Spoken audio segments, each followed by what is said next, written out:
আগামীতে এই দেশে আবার একটা সুষ্ঠু নির্বাচন হবে। একজন দেশের নাগরিক হিসেবে, মুসলমান হিসেবে, ইমানদার হিসেবে আমাদের দাবি হচ্ছে দুইটা। মুজিবনগরের ভাইয়ের আমার হাত থেকে বলেন দাবি কয়টা? হ্যাঁ, আওয়াজ পাচ্ছি। আর মিয়া বাঘের মতো কথা বলেন সবাই, কয়টা? এক, আগামীর নির্বাচন এই দেশে হবে আমাদের সোজা কথা, স্পষ্ট কথা, লাউড অ্যান্ড ক্লিয়ার কথা।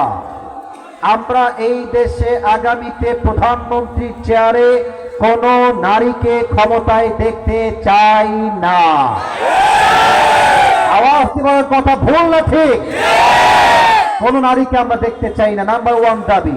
নাম্বার টু, আমরা যে শুধুমাত্র পুরুষ চাই, it's exactly not like that. আমরা শুধুই পুরুষ চাই, the matter is not like that. আমাদের দাবি আছে, বুঝতে হবে সেই দাবিটার অর্থ কি।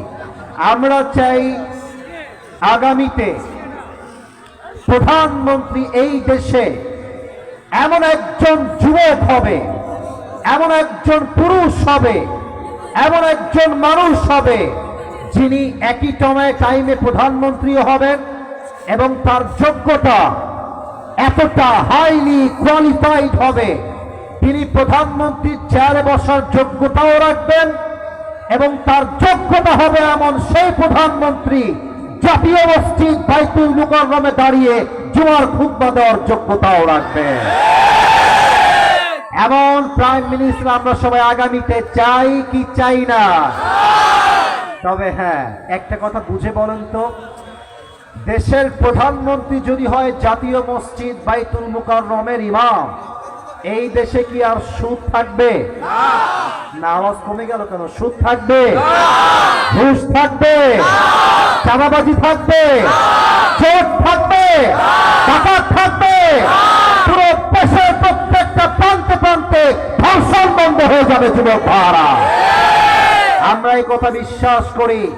আল্লাহর জমিনে আল্লাহর রাজ কায়েম না করলে এই জমিনে শান্তি প্রতিষ্ঠিত হবে না। আপনারা সবাই ভয়টাই পান নাকি? না না, তো আওয়াজ হয় না। ভয়টাই পান নাকি আপনারা? আমরা আগে মাহফিলে কথা বললে পেছন থেকে বলা হতো রাজাকার, জঙ্গিবাদ, মৌলবাদ। আপনারা সবাই শহীদ আল্লামা দেলোয়ার হোসেন সাইদি হুজুরের নাম শুনেছেন না প্রিয় ভাইরা?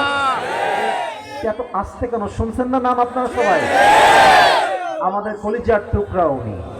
আল্লাহ ওনাকে জান্নাতুল ফেরদাউসের উঁচু মাকাম নসিব করুক। পড়েন সবাই আমিন। উনি একটা কথা মাহফিলে বলতেন, এটা আমি কোট